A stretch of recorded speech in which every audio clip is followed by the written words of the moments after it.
Assalamualaikum warahmatullahi wabarakatuh. Selamat pagi kepada yang terhormat Ibu Nida Muti Anissa selaku dosen mata kuliah penyusunan skala psikologi dan juga kepada Teh Putri sebagai pembimbing laporan kami dalam mata kuliah penyusunan skala psikologi.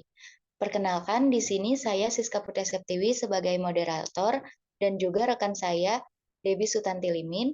Di sini kami akan mempresentasikan laporan adaptasi alat ukur school helplessness. Adapun yang akan kami presentasikan yaitu mengenai tokoh, teori, proses adaptasi, proses pengambilan data, validitas dan reliabilitas data, kekurangan serta kendala, dan juga kesimpulan. Baik, untuk mengefektifkan waktu, saya akan dimulai dengan tokoh. Variabel yang kami pilih yaitu school helplessness dipopulerkan oleh tokoh Seligman dengan nama lengkap Martin Elias Peter Seligman, di mana beliau lahir pada tanggal 12 Agustus 1942 di Albany, New York. Setelah lulus SMA, dia kuliah di Universitas Princeton, di mana dia memperoleh gelar AB, gelar pada tahun 1964. Pada tahun 1967, ia memperoleh gelar PhD dalam psikologi dari University of Pennsylvania.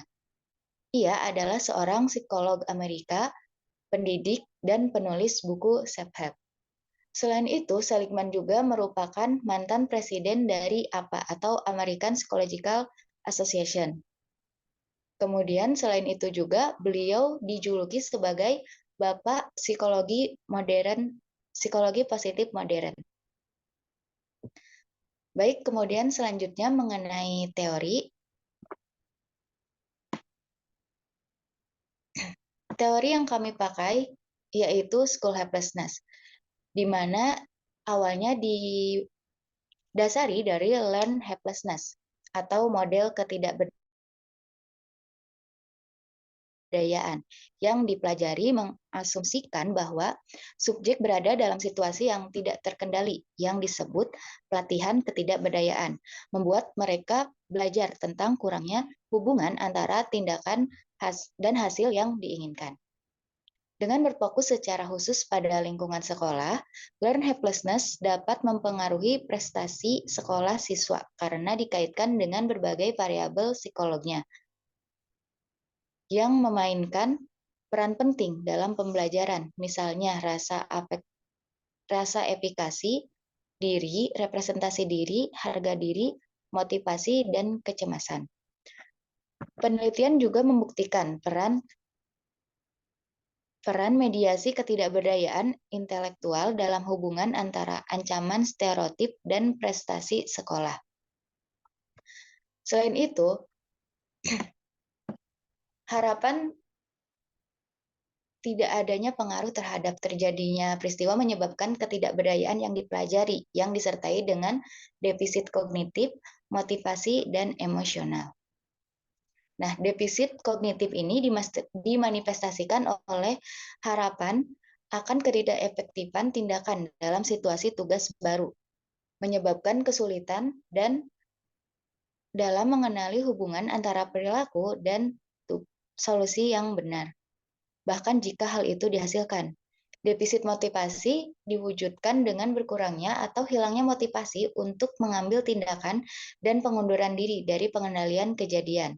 Kemudian selanjutnya defisit emosional yang timbul sebagai pengunduran diri sebagai akibat dari melemahnya aktivitas berhubungan dengan perasaan terancam, takut, tidak berdaya, dan putus asa. Dan akibatnya dapat menyebabkan depresi ketika situasi yang tidak terkendali bersifat permusuhan. Baik, selanjutnya proses adaptasi. Proses adaptasi yang kami lakukan dimulai dengan mencari jurnal. Mencari jurnal mana yang sekiranya dapat digunakan sebagai variabel dalam modifikasi alat ukur yang akan kami lakukan. Kemudian setelah kami mendapatkan jurnal tersebut yang telah disetujui oleh pembimbing, kami melanjutkan dengan mencari 2 translator. untuk mentranslasikan item-item yang terdapat pada jurnal tersebut. Setelah ditranslasikan dan juga dicari perbandingan antara kedua translator tersebut untuk mendapatkan hasil translasi yang terbaik, maka dilanjutkan dengan expert judgment yang dilakukan oleh dosen. Setelah melakukan expert judgment, kami kemudian menyebarkan Google Formulir dan mengumpulkan responden. Setelah responden terkumpul, yaitu sebesar 101 orang, maka kami pun memulai dengan pengumpulan data dan pengolahan data untuk mencari tahu mengenai validitas dan reliabilitas dari data tersebut. Baik, untuk selanjutnya akan dijelaskan oleh rekan saya, Debbie. Kepadanya saya persilahkan. Baik, terima kasih. Di sini saya akan menjelaskan dalam proses persiapan dan pengambilan data, kami meliputi sebagai berikut. Dari yang pertama itu mencari alat ukur berupa jurnal-jurnal yang akan diadaptasi dengan melihat dari teori, dari aspek, dan juga pernyataan-pernyataan pada jurnal tersebut.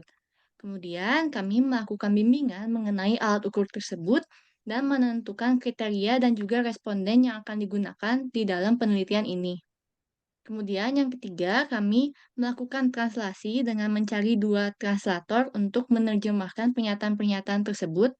Dan setelah melakukan translasi, selanjutnya kami melakukan bimbingan kembali mengenai hasil translasi tersebut untuk menentukan pernyataan-pernyataan mana yang mau dipakai dari antara kedua translator tersebut. Dan setelah itu, dilakukannya expert judgment untuk mengetahui apakah item tersebut sudah cocok atau tidak, lalu dilanjut dengan pembuatan Google Form dengan memasukkan semua pernyataan yang sudah lolos expert judgment. Kemudian setelah itu dilakukan pembuatan blueprint dan juga dilakukan proses pengambilan data dengan cara menyebarkan kuesioner yang telah dibuat kepada siswa. Lalu setelah mencapai jumlah target, yaitu sejumlah 101 orang, selanjutnya adalah mengekspor hasil jawaban dari Google Form-nya ke Excel. Dan setelah datanya dimasukkan ke dalam Excel, selanjutnya dilakukan olah data melalui SPSS untuk melihat validitas dan reliabilitasnya. Baik, selanjutnya mengenai validitas. Validitas sendiri dapat didefinisikan sebagai sejauh mana kesimpulan tertentu dapat dibuat secara akurat dan tindakan tertentu harus didasarkan pada nilai tes atau pengukuran lainnya. Agar suatu kesimpulan dari sebuah tes menjadi valid atau benar, tes tersebut terlebih dahulu harus dapat diandalkan. Dan pada uji validitas ini, kami menggunakan Cronbach Alpha di dalam tabel Corrected Item Total Correlation. Dari hasil tersebut ditemukan item nomor 4 tidak valid karena nilai R hitungnya lebih kecil dibandingkan R tabel. Oke, bisa dilihat di sini, dapat dilihat untuk item nomor 1, 2, 3 ini tergolong valid karena nilai R hitung di sini lebih besar dibandingkan R tabel. Namun, untuk yang nomor 4 ini tidak valid dikarenakan untuk R hitungnya sendiri, yaitu minus 0,67, lebih kecil dibandingkan R tabelnya, yaitu 0,1956, sehingga item tersebut dinyatakan tidak valid. Untuk item-item yang selanjutnya dinyatakan valid karena seluruh R hitungnya itu lebih besar dibandingkan R tabel atau 0,1956. Kemudian yang selanjutnya ini mengenai reliabilitas, bisa dilihat dari hasil ini, berdasarkan uji reliabilitas yang dilakukan pada skala pengukuran school helplessness pada siswa tingkat SMA itu memiliki nilai koefisien reliabilitas dengan Cronbach Alpha itu 0,817 dan tidak ada item yang dibuang. Dan berdasarkan hasil uji reliabilitasnya, alat ukur pada penelitian ini memiliki tingkat reliabilitas yang baik. Nah, reliabilitas sendiri merupakan derajat konsistensi antara dua ukuran pada hal yang sama. Meskipun kondisi pengukurannya sedikit berbeda, namun skor seseorang itu sebaiknya akan sama. Dengan kata lain, reliabilitas itu melihat generalisasi dari skor tertentu yang diperoleh ke skor yang mungkin diterima jika kondisinya itu sedikit berbeda. Baik, untuk selanjutnya itu akan membahas mengenai kekurangan dan kendala. Jadi, kendala yang kami alami selama proses adaptasi skala dan pengambilan data terletak pada yang pertama, pencarian alat ukur yang sesuai atau pencarian jurnal. Kami kesulitan untuk menemukan jurnal bahasa Inggris yang sudah memuat variabel, teori, dan aspek-aspek serta item dan skala yang akan digunakan. Selain itu, dalam proses pencarian responden juga cukup terkendala oleh waktu yang singkat. Kendala lain yang kami alami itu terdapat pada uji validitas, di mana setelah kami melakukan proses analisis data menggunakan SPSS, ditemukan bahwa hasil item nomor SH4 atau nomor 4 itu minus 0,67, di mana lebih kecil dari 0,1956 yang berarti tidak valid. Maka dari itu, kami menggunakan tabel reliabilitas corrected item total correlation untuk melihat suatu item valid atau tidak dikarenakan hasil dari tabel tersebut adalah R hitung dan jika dibandingkan dengan R tabel, maka kami dapat melihat apakah item tersebut valid atau tidak. Baik, berikutnya mengenai kesimpulan. Jadi kesimpulannya adalah model ketidakberdayaan yang dipelajari itu mengasumsikan bahwa subjek berada dalam situasi yang tidak terkendali yang disebut pelatihan ketidakberdayaan membuat mereka belajar tentang kurangnya hubungan antara tindakan dan hasil yang diinginkan. Dan Seligman juga menyebutkan bahwa ada tiga aspek dalam school helplessness ini, yaitu yang pertama motivational deficit, yang kedua cognitive deficit, dan yang ketiga emotional deficit. Kemudian yang kedua, sampel penelitian yang dipilih oleh kelompok kami, yaitu siswa tingkat SMA dengan mata pelajaran matematika. Dan dari pengambilan data dalam bentuk kuesioner berupa Google Form yang kami bagikan kepada siswa SMA, kami berhasil mendapatkan jumlah sesuai target yang telah ditentukan, yaitu 101 responden yang telah mengisi kuesioner kami.